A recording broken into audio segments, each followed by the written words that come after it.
Assalamualaikum warahmatullahi wabarakatuh.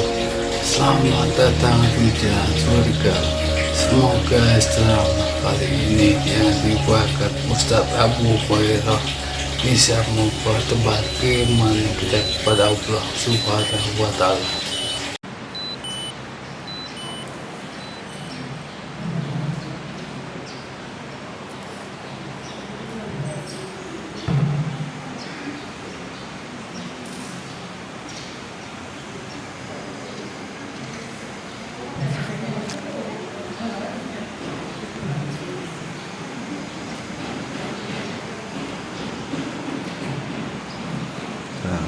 Bismillahirrahmanirrahim.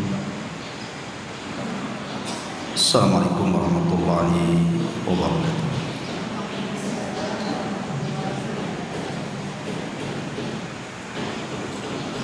Alhamdulillah wassalatu wassalamu ala rasulillah wa ala alihi wa sahbihi wa mawalah wa la hawla wa la quwata illa billahi wa ba'd.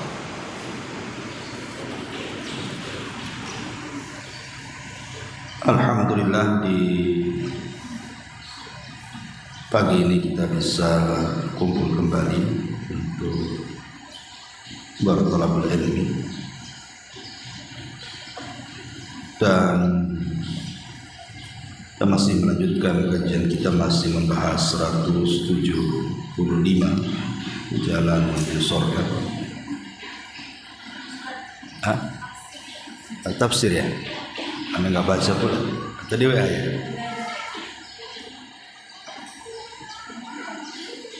Oh iya, nggak terbaca tadi, nggak saya buka WA-nya. Saya pikirin, jadi gimana? Ini aja ya? Ya, saya udah kadang bawa bukunya pula. Ya, apaan tadi? Nggak terbaca WA-nya.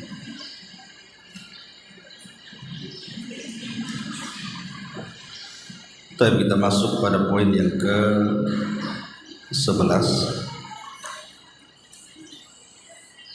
makanan dan minuman penduduk surga.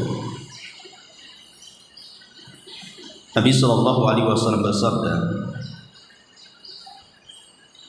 ya'kulu ahlul jannati fiha wa yashrabun wala yataghawwatuna wala yamtakhitun wala yabuluna walakin ta'amuhum dzaka jushar karashil miski yulhamuna at-tasbiha wal hamda kama tulhamuna nafasa.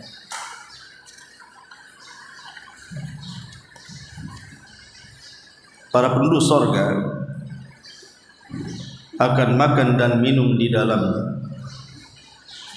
Mereka tidak buang air besar, tidak mengeluarkan ingus, dan mereka juga tidak buang air kecil. Bahkan makanan mereka akan menghasilkan sendawa yang sangat wangi seperti wanginya minyak misk. Mereka diberikan ilham untuk bertasbih dan bertahmid sebagaimana mereka diberikan ilham untuk bernafas.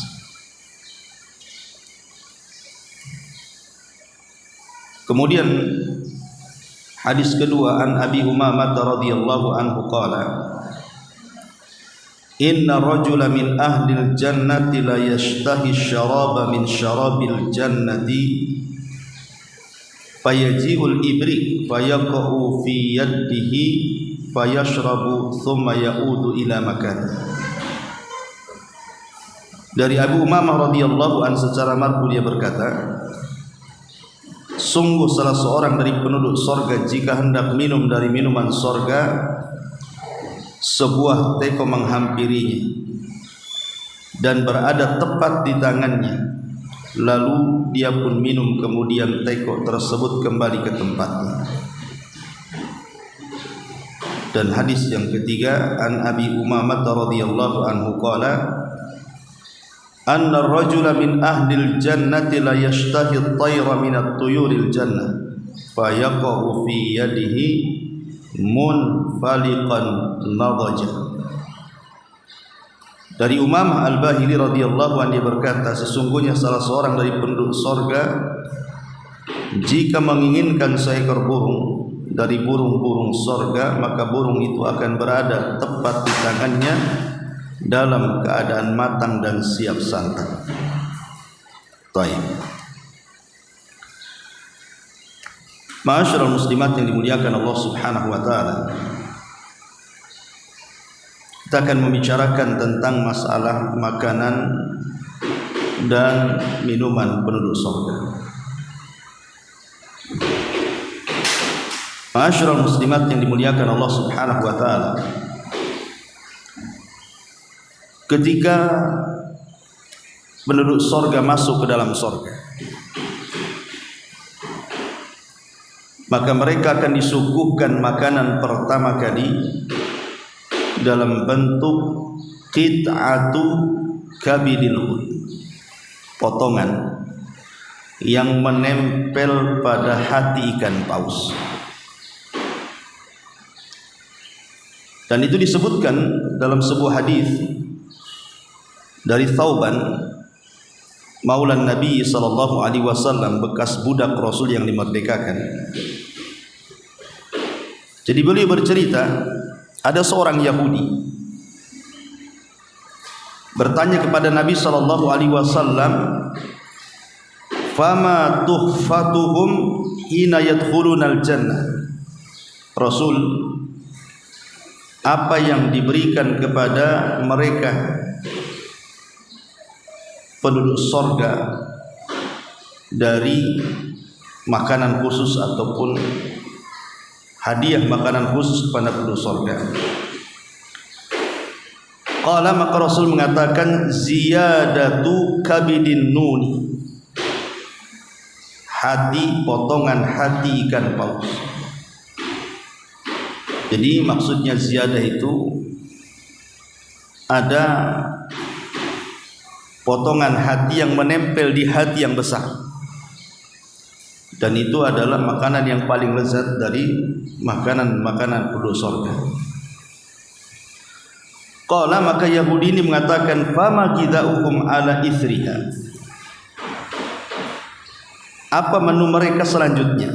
Jadi setelah mereka memakan potongan yang menempel di hati ikan paus itu, lalu selanjutnya mereka makan apa lagi? Maka Nabi SAW mengatakan, yunharu lakum thawrul jannati alladhi ya'kulu min atrafiha, akan disembelihkan untuk mereka sapi sorga yang mereka makan dari ujung-ujungnya. Qala, kemudian orang Yahudi berkata lagi, fama syarabuhum alaihi, lalu apa minumannya? Qala, maka Rasulullah SAW mengatakan, min ainin fiha tusamma salsabila, minuman mereka diambil dari mata air yang disebut dengan salsabila. Maka Yahudi mengatakan, shadaqta, engkau benar wahai Muhammad. Hadis ini dikeluarkan Imam Muslim. Jadi ketika penduduk sorga masuk pertama kali ke dalam sorga, yang disungguhkan makanan dan minuman pertama kali adalah qit'atu kabidil, potongan daging yang menempel di hati ikan paus. Itulah yang pertama kali disuguhkan. Kemudian setelah itu baru daging sapi, tetapi dari sapi-sapi sorga tentunya, bukan sapi yang ada di dunia. Baru kemudian minumannya diambil daripada salsabila. Inilah makanan dan minuman yang pertama kali disuguhkan kepada penduduk sorga. Ma'asyiral muslimat yang dimuliakan Allah Subhanahu wa ta'ala, kalau ada yang bertanya,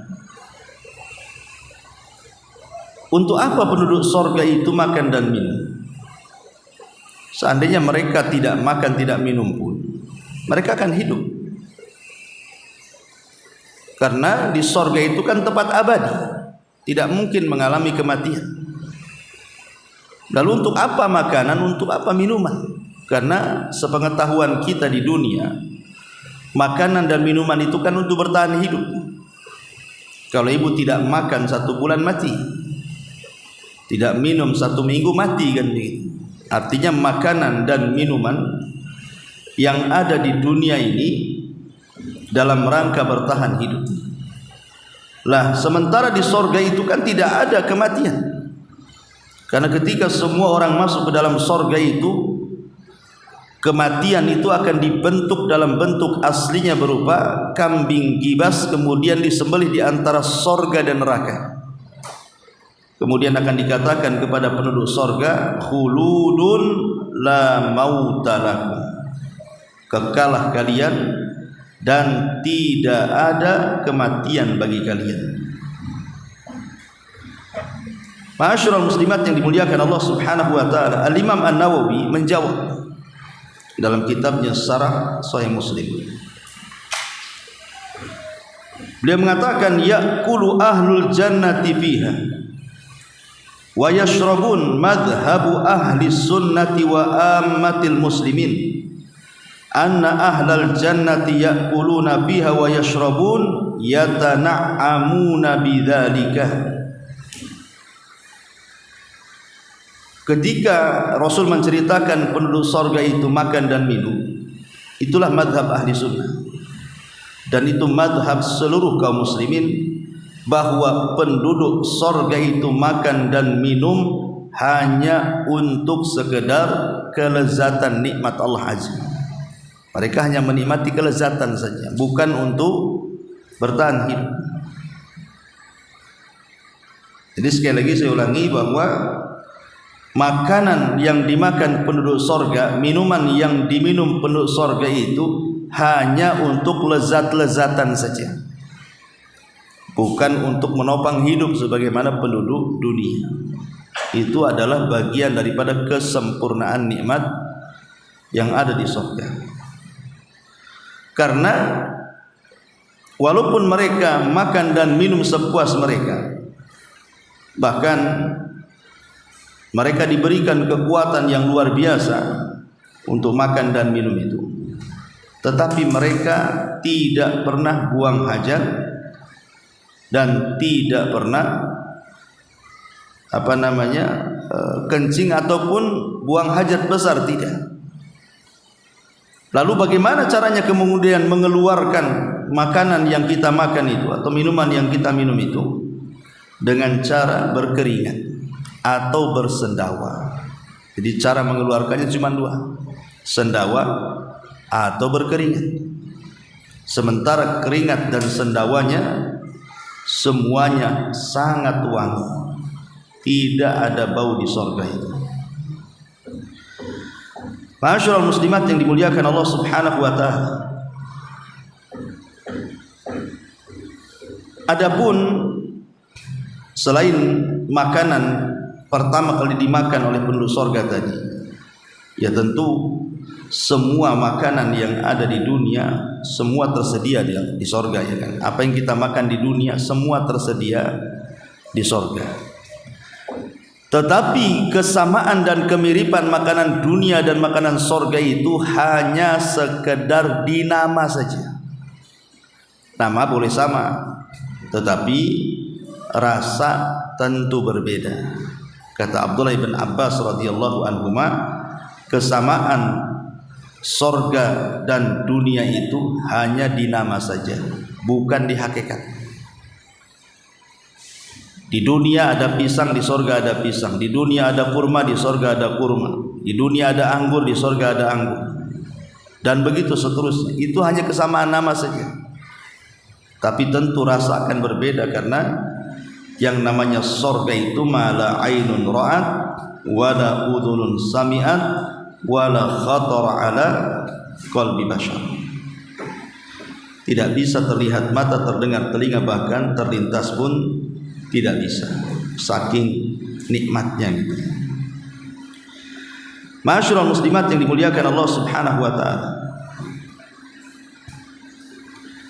Di dalam Al-Qur'anul Karim Allah Subhanahu wa taala menjelaskan bahwa di sorga seorang mukmin itu yang masuk ke dalam sorga, mereka makan dan minum itu sepuas mereka dan sebebas mereka.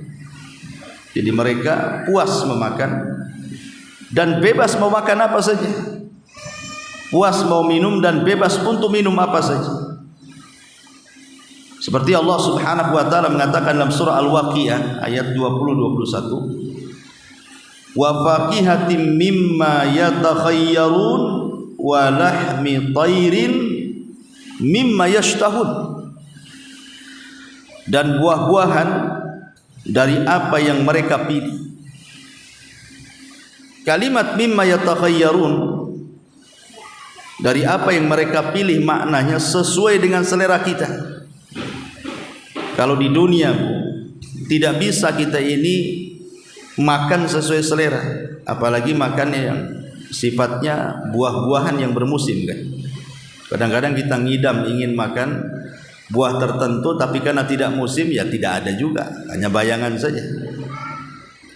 Atau terkadang ibu betul-betul bendanya ada, namanya sama, sudah dipesan kemudian datang rasa pula tak kena.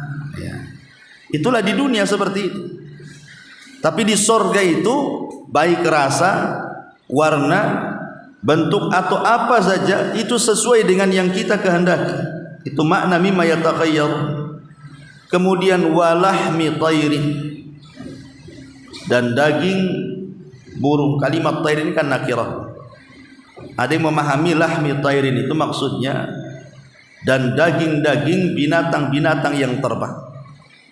Karena di sorga itu tidak ada binatang seperti di dunia yang melata, itu tidak ada. Maksudnya yang berjalan di bumi itu tidak ada, karena di sorga sudah tidak ada hubung kait kita dengan bumi. Nggak ada gravitasi, itu sudah nggak ada gitu. Yang itu kan di dunia saja. Nah, di sorga ya kehidupan sorga. Makanya Allah istilahkan dengan lahmi tair. Tair ini kan dibahasakan dengan burung terbang. Tapi ada yang mentafsirkan lahmi tairin itu bahwa semua hewan di sorga itu semuanya terbang. Tidak ada hewan yang melata itu, semua terbang. Mau kambingnya, mau sapinya, ya semua terbang. Seperti burung. Mimma yashtahun, dan dari daging burung yang terbang, penduduk sorga itu mereka akan memakan sesuai dengan yang diinginkan. Lihat hadis Umamah ini yang kita baca di sini. Ketika penduduk sorga itu mereka rindu dan ingin memakan daging burung. Kata Nabi SAW, anna ar-rajula min ahlil jannah la yashtahi at-tayra min tuyuril jannah. Sesungguhnya salah seorang dari penduduk sorga itu menginginkan seekor burung dari burung-burung sorga. Apa yang terjadi? Fayaqa'u fi yadihi munfaliqan nadhaja. Tiba-tiba kemudian sudah jatuh saja dan ada di tangan kita dan sudah matang dan siap santap. Jadi tidak ada sibuk-sibuk di dapur gitu, maksudnya kayak ibu-ibu kan, sibuk ke pasar beli bumbu dapur dengan berbagai macam bumbunya yang nggak kehitung jumlahnya tuh. Belum dengan perang lu di dapur, keprak-kepruk sana sini, ya, iris sana sini. Kemudian perang dengan kompor, dengan asap, dengan apa ya. Lama tuh untuk jadi satu makanan itu. Dari mulai ke pasar sampai ke dapur sampai disantap itu sudah lelah. Tetapi di sorga nggak ada gitu-gituan gitu. Ya, jadi apa yang dikehendaki itu sudah ada dan siap santap semuanya. Itulah keindahan sorga. Begitu juga minuman. Sebagaimana dalam hadis Abi Umamah juga, inna rajulu min ahlil jannah la yashtahi syarab min syarabil jannah. Sesungguhnya salah seorang penduduk sorga itu kalau hendak minum dari minuman-minuman sorga, entah minum apa saja yang ibu inginkan, fayaji'ul ibrik fayaqa'u fi yadihi, tiba-tiba tekonya pula udah datang kemudian tinggal dituang saja. Yang hebatnya lagi setelah dituang diminum, tekonya pula jalan sendiri. Kemudian dia akan kembali ke tempatnya. Nah, ini kan sebuah keajaiban di sorga, dan ini kelezatan bagi kita di sorga itu tidak lelah untuk mengambil minuman, membuat minuman, atau mengambil makanan atau membuat makanan, karena semua sudah jahiz tersedia. Kemudian juga Allah Subhanahu wa taala mengatakan dalam surah Az-Zukhruf-nya ayat 71. Wa fiha ma tashtahil anfusu wa taladdudul a'yun wa antum fiha khalidun. Dan di dalam surga itu terdapat segala apapun yang dikehendaki hati dan sedap dipandang mata, dan kamu kekal di dalam.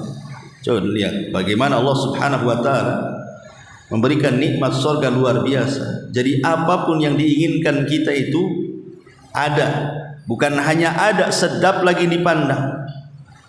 Bukan hanya sedap dipandang, kekal pula benda. Kita ini kadang-kadang Bu, beli makanan mahal gitu, kemudian tak habis, sayang kan gitu.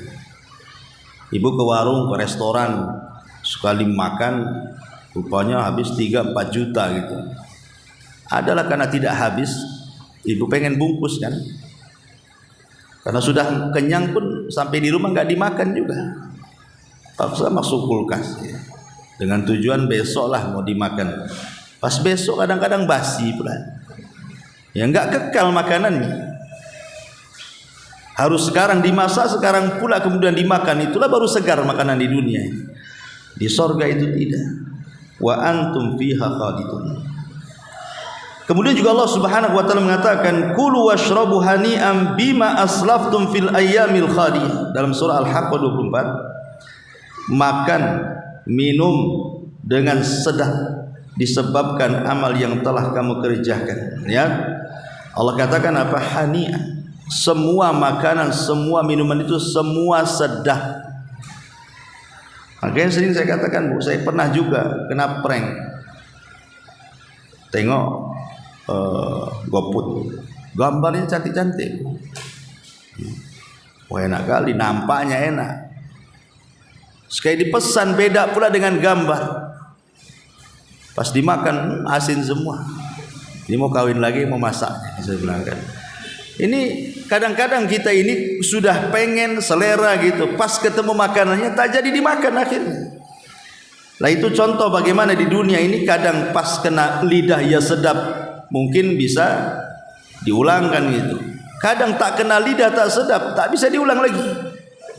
Tapi Allah katakan kulu washrabu hani'an, makanlah minumlah dengan sedap kalian di situ, dengan enak. Ma'asyiral muslimin yang dimuliakan Allah Subhanahu wa taala. Dan dalam ayat Ar-Ra'd ayat 35 Allah juga mengatakan matsalul jannati allati wu'idal muttaqun tajri min tahtihal anhar ukuluha daimun wa dhilluha tilka uqbal ladzina taqaw wa uqbal kafirinan nar. Perumpamaan sorga yang dijanjikan kepada orang-orang yang bertakwa seperti air-air yang mengalir dalamnya, kemudian buah-buahan yang tak berhenti, maksudnya tidak ada musimnya, sedang naungannya, demikian pula itulah tempat kemudahan bagi orang-orang yang bertakwa, dan tempat kesudahan bagi orang-orang kafir tentu neraka. Di sini ada kalimat ukulu hadai. Buah-buahan di sorga itu yang merupakan salah satu jenis makanan penduduk sorga juga disebutkan daimun, tidak ada musimnya. Tidak ada musimnya sama sekali. Mau apa saja tuh sudah ada kan di dunia ini. Kalau mau musim durian kadang-kadang nunggu musim. Kalau tidak ada musimnya kok ada duriannya, itu kadang-kadang ini durian kapan ini? Yang udah nggak segar lagi kan. Ini juga contoh bagaimana buah-buahan itu di sana tidak ada musim. Ma'asyiral muslimat yang dimuliakan Allah Subhanahu wa taala. Lah walaupun demikian Sudah saya katakan bahwa penduduk sorga mereka tidak buang hajat dan tidak tidak buang hajat kecil dan tidak buang hajat besar. Padahal kalau kita melihat hadis daripada Zaid bin Arqam ya, radhiyallahu anhu, Nabi SAW mengatakan, innar rajula min ahlil jannah la yu'ta quwwata mi'ati rajulin. Sesungguhnya satu orang di sorga itu akan diberikan 100 kekuatan. 100 kekuatan orang lain. Dalam masalah apa? Fil aqli wasyurbi wasyahwati wal jima. Baik dalam makan, baik dalam minum, baik dalam syahwat, baik dalam berhubungan suami istri. Itu kekuatan 100 laki-laki. Ibu saja yang tidak punya kekuatan 100 perempuan bisalah makan itu sampai 5 kali sehari. Gimana kalau kekuatan makannya 1 berbanding 100 orang kan itu? Berarti kan makan aja itu kerjanya tuh. Karena kekuatan makannya itu sama dengan 1 ibu sama dengan 100 ibu kan itu. Dijadikan 1 badan tuh. Kan jadikan kekuatan makannya makan aja, makan minum. Itulah kerjaan penduduk surga.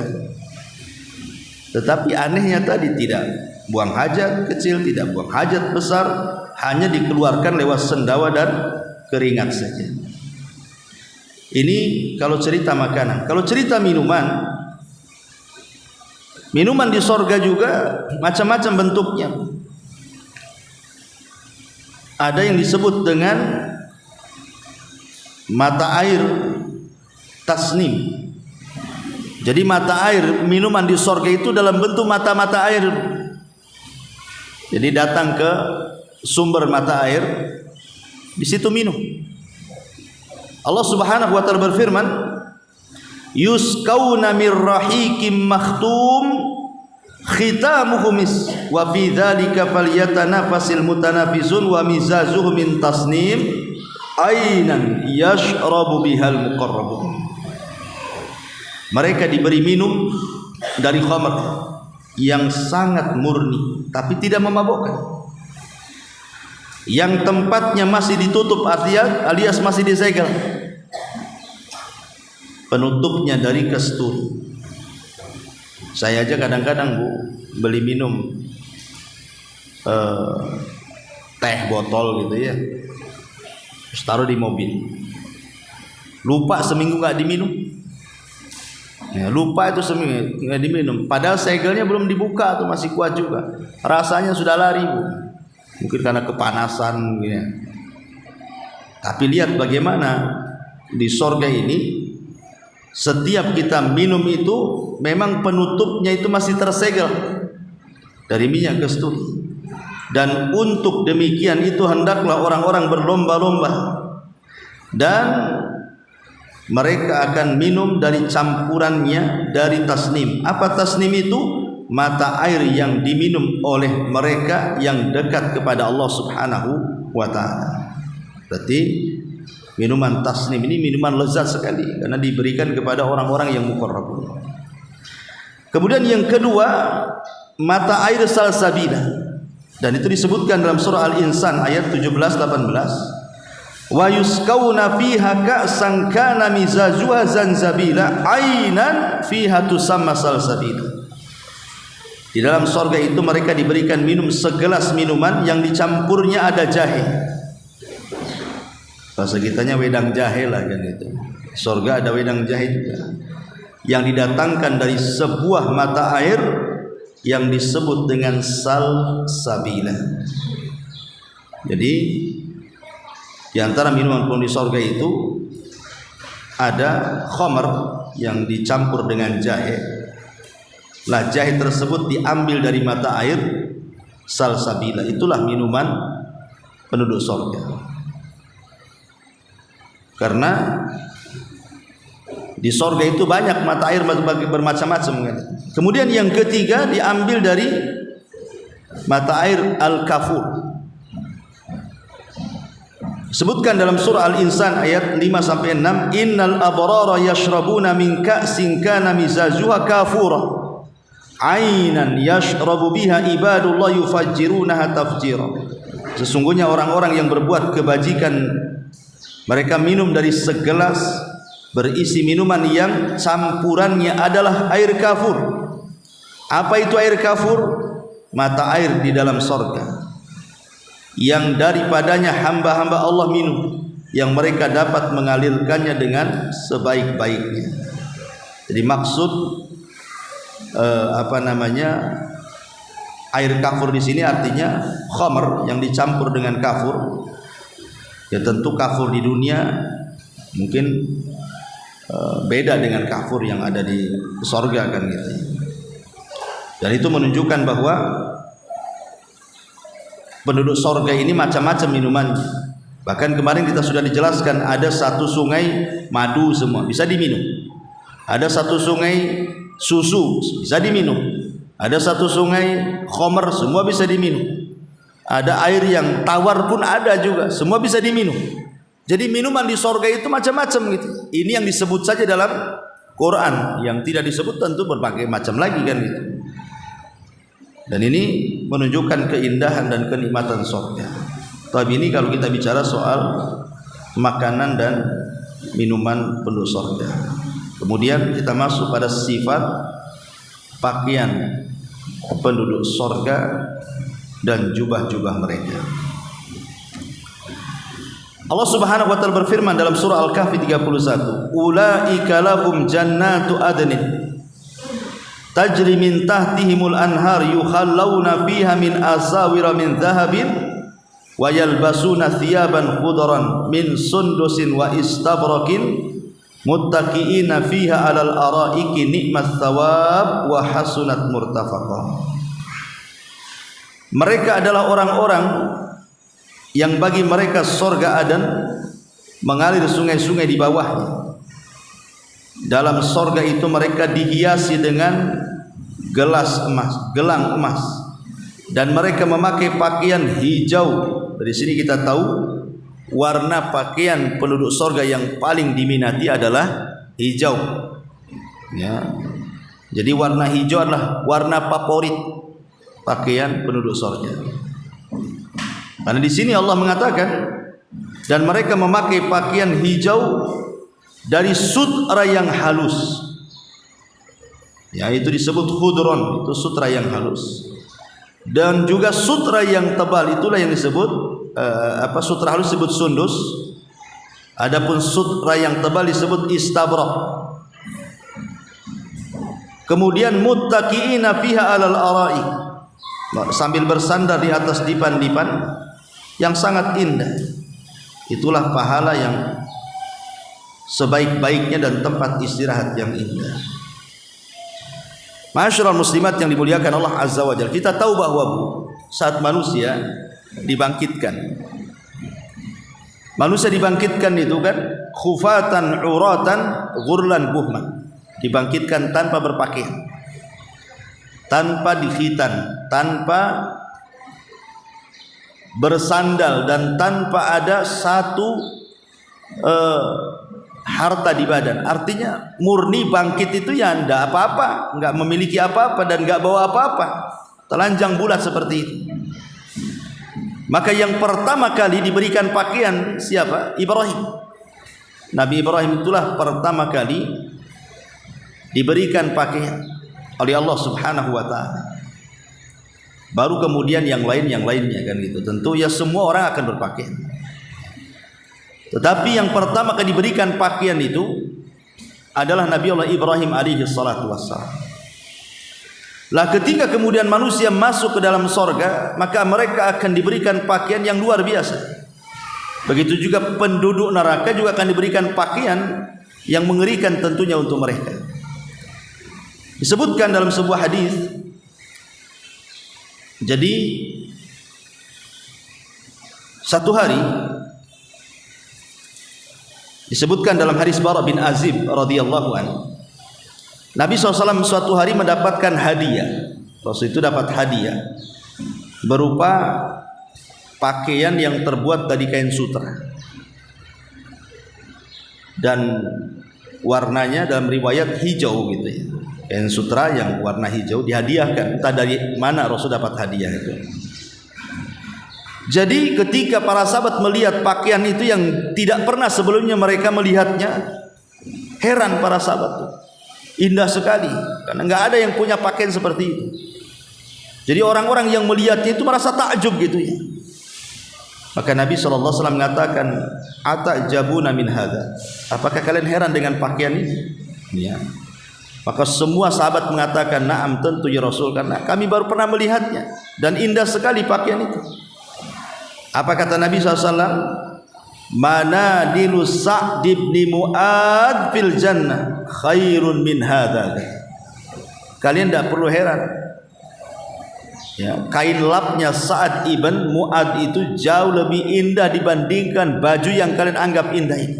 Kain lap, bayangkan, kain lap, mindil bukan kain lap. Kain lapnya Sa'ad bin Mu'adz di sorga itu lebih indah dibandingkan pakaian yang kubawa ini. Artinya kan indah sekali pakaian di sorga, lapnya saja indah sekali. Bahkan disebutkan dalam riwayat yang lain ini, walaupun sebagian ulama melemahkan riwayat ini. Jadi ada seorang Arab Badui datang kepada Nabi SAW bertanya, ya Rasulullah, akhbirna an thiyabi ahlil jannah. Rasul, terangkan kepada kami soal pakaian penduduk sorga. Seperti apa pakaian penduduk sorga ini? Ya. Apakah dia khalqan takhluqu am nashjan tunshaju? Apakah memang langsung tercipta tinggal pakai, ataukah memang harus dijahit dulu baru dipakai? Jadi Arab Badui ini bertanya kepada Rasul tentang pakaian penduduk surga ini. Apakah memang sudah tercipta tinggal pakai saja, ataukah nashjan tunshaju, ataukah memang harus dijahit dulu kayak kita di dunia kan, dipotong-potong, dipola-pola baru dijahit baru jadi, apa seperti itu ya. Maka kemudian sahabat tertawa dengan pertanyaan si Badui karena pertanyaan aneh gitu ya. Maka Nabi SAW mengatakan, mimma tadhakun, kenapa kalian tertawa ya. Min jahilin yas'al aliman, dari orang jahil yang sedang bertanya kepada orang alim, tidak usah ditertawakan, kata Nabi. Kemudian Nabi SAW mengatakan, aina sa'il, mana tadi yang tanya soal baju sorga, apakah tercipta begitu saja ataukah dijahit duluan? Kata para sahabat, huwadha ana ya Rasulullah, itu saya wahai Rasul yang tanya. Maka Rasul mengatakan, la, bukan seperti yang kalian pikirkan, bal tashaqqaqu anha thamarul jannah salah thamarat. Bahkan pakaian sorga itu adalah sumbernya dari belahan buah-buahan yang ada di sorga. Jadi buah-buahan yang ada di sorga itulah bahan pakaian penduduk sorga. Dari buah-buahan pohon-pohon yang ada di sorga itulah pakaian itu, dari situlah itu bahan-bahannya. Tahu sudah ada saja, tinggal tarik, tinggal pakai gitu. Tapi sekali lagi riwayat ini dikatakan lemah, wallahu a'lam. Ya, tetapi okelah seandainya riwayat ini lemah, tetap saja Al-Quran sudah banyak menjelaskan bagaimana keindahan pakaian di sorga. Jangan lagi cerita tentang pakaiannya, aksesorisnya saja itu sudah luar biasa. Seperti Rasul ketika bicara soal sisir, apa kata Rasul? Amsyatuhumudz dzahab wal fiddah, sisirnya penduduk surganya terbuat dari emas, atau paling rendah ya perak lah kan itu sisir. Semana yang lainnya. Makanya wajar kalau Allah juga mengatakan dalam surah Al-Insan ketika mensifati sifat pakaian penduduk surga, alaihim thiyabu sundusin khudrun wa istabrak wa hullu asawira min fiddatin wa saqahum rabbuhum syaraban tahur. Mereka memakai pakaian sutra halus yang hijau dan sutra tebal, dan dipakaikan kepada mereka gelang terbuat dari perak, dan Rabb memberikan kepada mereka minuman yang sangat-sangat bersih. Ya, intinya bahwa pakaian surga itu kebanyakan terbuat dari sutra, baik sutra yang tipis ataupun sutra yang tebal. Dan di antara bentuk kekekalan nikmatnya adalah hadis Nabi SAW, man yadkhulul jannah yan'am wala yab'as la tubla thiyabuhu wa la tafna syababuhu. Siapapun yang masuk ke sorga akan selalu hidup bahagia, tidak akan mengalami kesengsaraan, dia akan kekal selamanya, tidak akan mati, pakaiannya tidak akan usang dan hancur, dan masa mudanya tidak akan sirna. Itulah di antara bentuk kenikmatan sorga. Salah satunya pakaian yang tidak usang, pakaian yang tidak hancur. Ibu kalau dulu masih TK gitu ya, masih nyimpan nggak pakaian TK ibu dulu? Anggaplah ibu masih nyimpan lah pakaian TK ibu itu. Nah sekarang ibu pakai, kira-kira bisa dipakai nggak? Nggak bisa lah, udah usang kan begitu. Boleh jadi mungkin tangannya aja yang masuk, mana bisa badannya masuk. Nah, badan udah besar gitu ya, dulu TK kecil-kecil. Jadi pakaian kita saja setiap masa itu akan berubah, baik ukurannya ataupun bentuknya atau modelnya. Tapi di sorga ini masya Allah, la tabla thiyabuhu, nggak ada bosan-bosannya pakai pakaian itu, karena tidak pernah rusak, tidak pernah usang. Makanya kemudian saking indahnya pakaian penuh sorga itu sampai digambarkan di dalam hadis itu, awwala zumratin yadkhulunal jannah ka'anna wujuhahum daw'ul qamari lailatal badri. Rombongan yang pertama kali masuk sorga adalah wajah-wajah mereka laksana cahaya rembulan di malam purnama.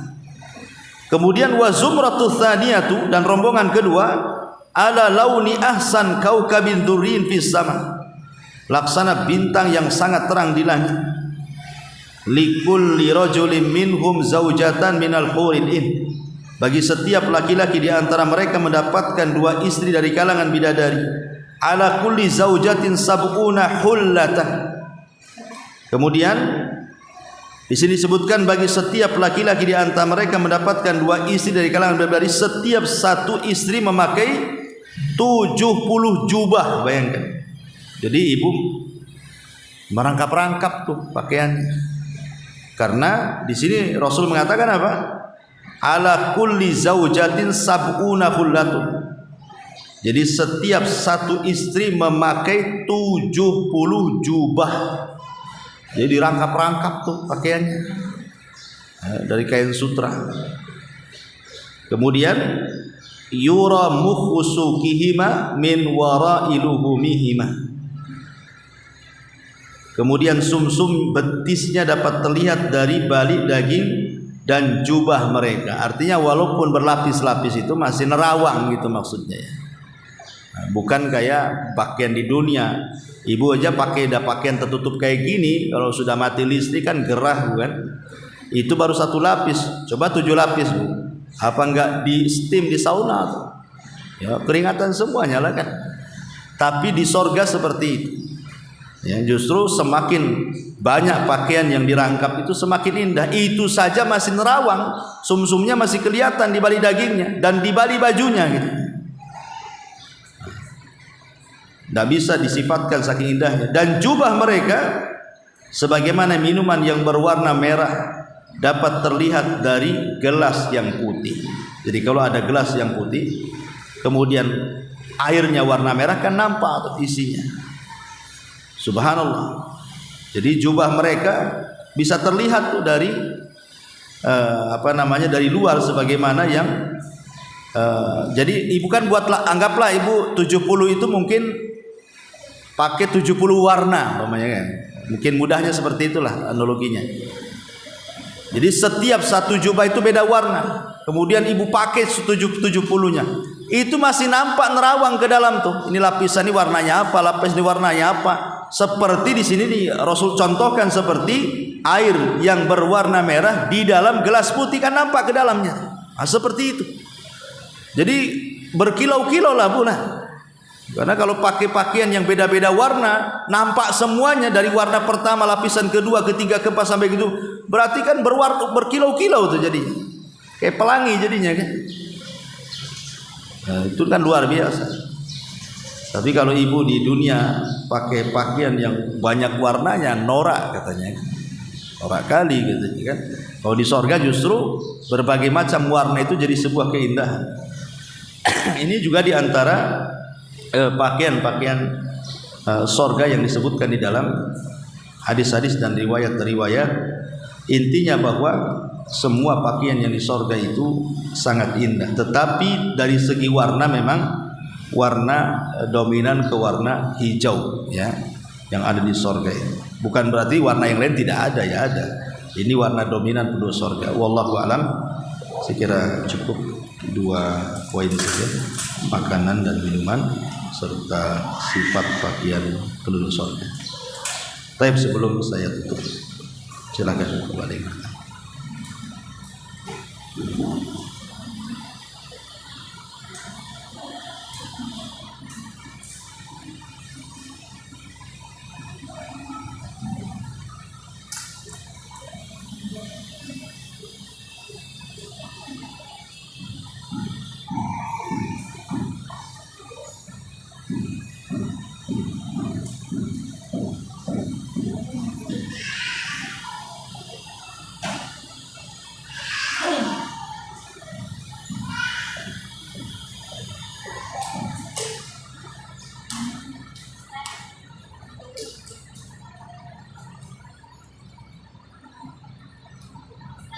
Ya, ada mic-nya nggak? Nggak dengar?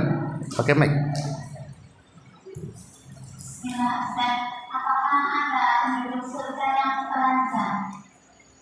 Gimana? Penduduk surga yang telanjang?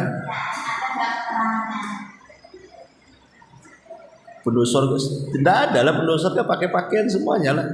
Ya kecuali mau berhubungan dengan suaminya ya iyalah. Maksudnya kalau penduduk surga tidak pakai pakaian ya nggak mungkin. Ya, mereka memiliki pakaian yang luar biasa. Artinya pakaian-pakaian penduduk surga jangan kebayang seperti pakaian kita di dunia. Kita ibu saja masuk ke mall, kemudian tengok pakaian bagus-bagus, kepengen gitu ya, mereknya bagus-bagus, pas tengok harganya lari pula.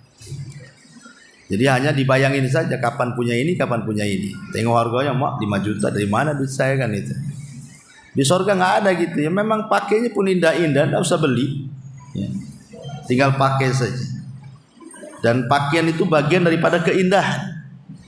Pakaian itu bagian daripada keindahan. Kadang ada wanita cantik pakaiannya kumal kayak gembel kan, jadi jelek juga jadi orang. Ada mungkin tak berapa cantik, pakaiannya pula cantik. Nampaklah dia cantik kan itu.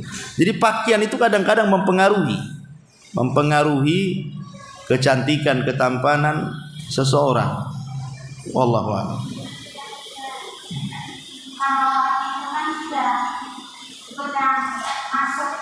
Masuk ke surga itu udah pakai pakaian atau belum? Karena masuk ke surganya itu. Ya kalau di padang mahsyar tidak ada keterangan, cuman di padang mahsyar itu yang ada keterangan adalah Nabi Ibrahim pertama kali diberikan pakaian. Apakah yang lainnya juga diberikan pakaian? Ada riwayat mereka diberikan pakaian, tapi pakaian yang mereka pakai di dunia, ya dengan kafan yang mereka dikafankan, itulah pakaian mereka di padang mahsyar. Makanya kenapa kita disuruh memberikan kafan terbaik, kafannya yang tebal, kafannya itu yang bagus lah, karena mereka akan diberikan pakaian dengan kafan itu. Ya kalau di sorga sudah beda lagi. Maksudnya kalau sebelum masuk sorga mereka mendapatkan pakaian sorga ya tidak. Mereka ya kain kafan yang mereka dipakaikan ketika kematian, itulah pakaian mereka. Makanya disuruh menggunakan kain kafan yang baik. Ya.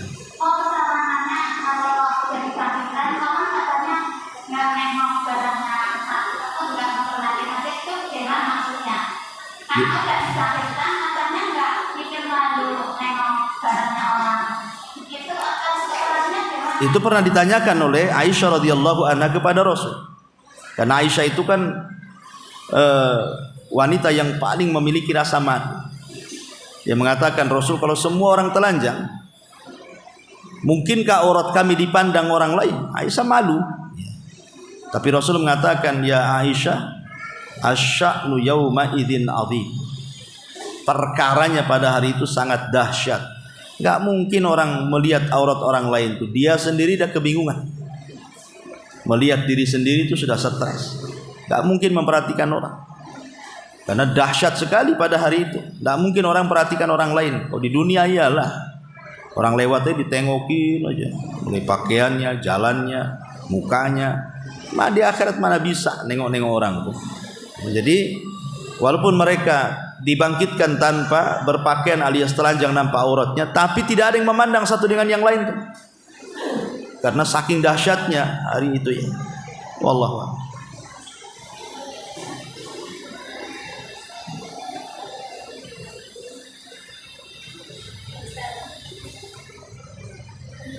Iya. Ini adalah pertanyaan dari seorang murid kepada juga bertanya seperti ini. Ibu, apakah pada masyarakat itu adalah sumber yang digunakan atau tempat lain yang bisa tertolong? Pakai mic biar didengar yang lain juga. Ini ada seorang murid bertanya kepada gurunya bahwa menanyakan bahwa pada masyarakat itu apakah bumi yang dibentangkan atau ada tempat lain yang memang harus dipersiapkan? Padang mahsyar. Iya. Di dalam Al-Qur'anul Karim Allah Subhanahu wa taala mengatakan yauma tubaddalul ardh ghairal ardi was samawat. Pada hari kami ganti bumi yang kita pijak dengan bumi yang lain.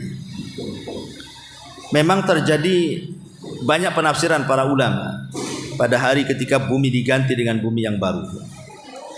Apakah bumi padang mahsyar itu adalah bumi yang kita pijak itu? Ataukah bumi yang lain yang Allah sudah sediakan bumi ini dilenyapkan, datang bumi yang lain yang baru? Kebanyakan ahli tafsir yang saya baca itu bahwa padang mahsyar, bumi padang mahsyar itu ya bumi yang kita pijak ini. Cuman bentuknya dirobah. Bentuknya tidak, sekarang kan ada yang mengatakan lonjong seperti telur, ada yang mengatakan bulat seperti bola. Tetapi nanti ketika Allah menghancur-hancurkan segalanya, sudah tidak berbentuk lagi, maka Allah akan bentuk bumi yang kita pijak ini dalam bentuk hamparan. Sebagaimana Allah mengatakan wal ardu muddat, dan bumi kami hamparkan, sudah tidak bulat lagi tapi terhampar. Dan warnanya seperti tepung, sangat putih bersih, seolah tidak pernah ada maksiat lagi di situ. Karena warna-warna yang ada di bumi ini mempengaruhi maksiat manusia. Maksiat manusia mempengaruhi warna bumi. Seperti Hajar Aswad dulunya kan putih, menjadi hitam itu karena dosa anak Adam. Jadi bumi padang mahsyar itu ya bumi kita juga yang kita pijak. Cuman dibentuk dengan bentuk yang berbeda. Tidak meninggi, tidak ada yang merendah, tidak ada bukit, tidak ada lembah, semua rata, dan tidak ada maklam. Tidak ada alamat kayak kita di dunia ini kan ada maklam ke Batu Haji, ini arahnya ditulislah di tepi jalan tuh, arah ke Batu Haji, arah ke Batam Center, arah ke Batu Besar. Nanti nggak ada lagi arah-arah kayak gitu. Ya rata serata-ratanya, nggak ada maklam, nggak ada alamat. Wallahu a'lam.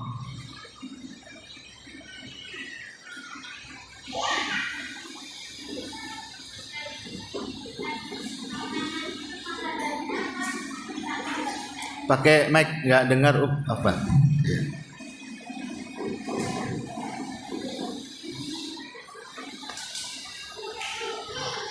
Masalah itu mataharinya apa terangnya di selatan baru setiap matahari neraka nggak mati, dan mataharinya itu bagaimana maksudnya? Gimana kan? Mataharinya kan sudah diamatkan, mataharinya sudah nggak berfungsi. Matahari dan bulan nanti dimasukkan ke dalam neraka. Matahari dan bulan itu akan dibenamkan ke neraka. Adapun cahaya di sorga itu bukan pakai matahari, tapi cahaya daripada aras. Ya, cahaya aras itulah yang menerangi sorga. Tetapi matahari dan bulan kemana? Matahari dan bulan disatukan kemudian dibenamkan ke neraka. Kalau ada yang bertanya salahnya matahari bulan itu apa kok bisa dibenamkan ke neraka pula? Dia kan nggak bersalah. Kalau manusia ialah wajar dimasukkan neraka karena banyak dosa mungkin. Dosanya matahari itu apa? Kok bisa dimasukkan ke neraka? Dosanya bulan itu apa? Allah ketika membenamkan matahari dan bulan ke neraka itu bukan karena kesalahan matahari dan bulan, tidak. Kedua makhluk itu tidak bersalah. Allah hanya ingin membantah kepada penduduk neraka bahwa Tuhan yang kalian sembah, matahari dan bulan itu loh, ini loh kami juga benamkan ke neraka. Hanya untuk membantah orang-orang yang ada di neraka bahwa tidak benar matahari dan bulan itu dijadikan Tuhan. Karena di zaman Nabi Ibrahim banyak orang yang menyembah matahari, banyak orang yang menyembah bulan.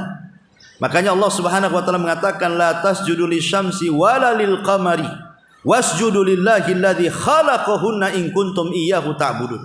Jangan kalian sujud kepada matahari, jangan kalian sujud kepada bulan, tapi sujudlah kepada yang menciptakan keduanya.